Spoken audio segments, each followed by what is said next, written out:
Je suis née le 4 août 1919. 97 printemps et Madame Erhardt n'a rien perdu de sa dextérité. Pour preuve, ses cartes de Noël en point de croix cousues par ses soins. À Brunstatt, c'est Noël avant l'heure grâce au fil d'argent. Un groupe de vieilles dames passionnées de couture qui organise ici une vente de leurs créations. Elles font partie de l'association Prendre et Vivre son temps, une structure très active dans la région. L'objet de notre association, l'apporte des activités ludiques, culturelles, sportives aux personnes âgées, aux moins âgés, à tout public et en fait à une population de 7 à 77 ans. Nous avons des activités culturelles, c'est-à-dire des conférences, des cours de langue, des cours d'anglais, d'espagnol, d'informatique, des cours ludiques pour enfants, cours ludiques en anglais pour enfants. Comme aujourd'hui, vous pouvez constater, le fil d'argent, ça s'appelle. Donc ce sont des dames qui se réunissent toutes les semaines, qui tricotent, qui font du patchwork, différents travaux manuels. Et 2 fois par an, ces produits sont destinés à la vente au profit d'œuvres caritatives. Initialement destinées à un public de personnes âgées, les activités de l'association sont maintenant ouvertes à tous. Donner aux autres est devenu le leitmotiv de ces super mamies. Certaines s'occupent même du périscolaire. Prendre et vivre son temps, initialement, c'était des seniors. C'était des seniors et avec les cours qu'ils organisaient, il y a une ouverture autre. Il y a des gens très jeunes qui prennent des cours d'espagnol, des gens très jeunes qui prennent des cours d'anglais. Il y a des gens très jeunes qui viennent faire des cours de pilates, des cours de qigong parce qu'ils ont envie de rester un petit peu en forme. Donc ça s'est vraiment étendu à toute une population au-delà des seniors. L'intergénérationnel est très important parce que vous savez, les familles sont souvent des familles, je ne dirais pas éclatées, mais ce sont des familles où les 2-3 générations ne vivent plus forcément dans la même maison. Donc une grand-mère, les enfants voient souvent leur grand-mère ou leur grand-père uniquement, j'allais dire, aux fêtes, Pâques, Noël et peut-être, mais pas au quotidien.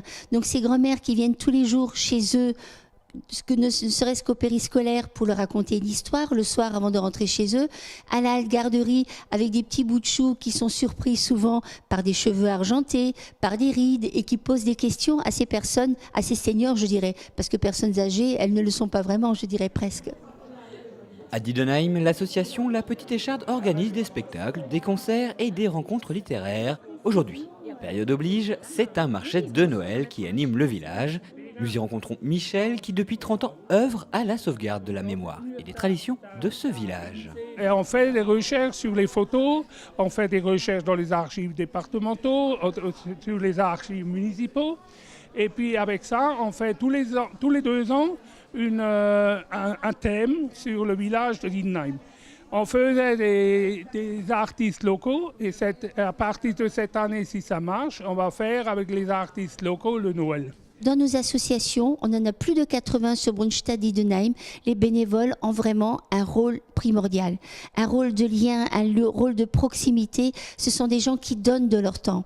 On est un petit peu à l'ère du zapping, à l'ère des personnes qui ponctuellement consomment. Et ces bénévoles font vivre un village, créer du lien et surtout rendre nos villages attractifs. Très sympa. Elles ont l'air sympas les tartes aux pommes. Pour beaucoup, la culture disparaîtrait à mesure que l'on s'éloigne des grands centres urbains et de leurs institutions prestigieuses. Ce n'est pas le cas, en témoigne la vivacité de ces associations et l'engagement de leurs bénévoles. Certains leur dénieraient pourtant le statut d'acteur culturel.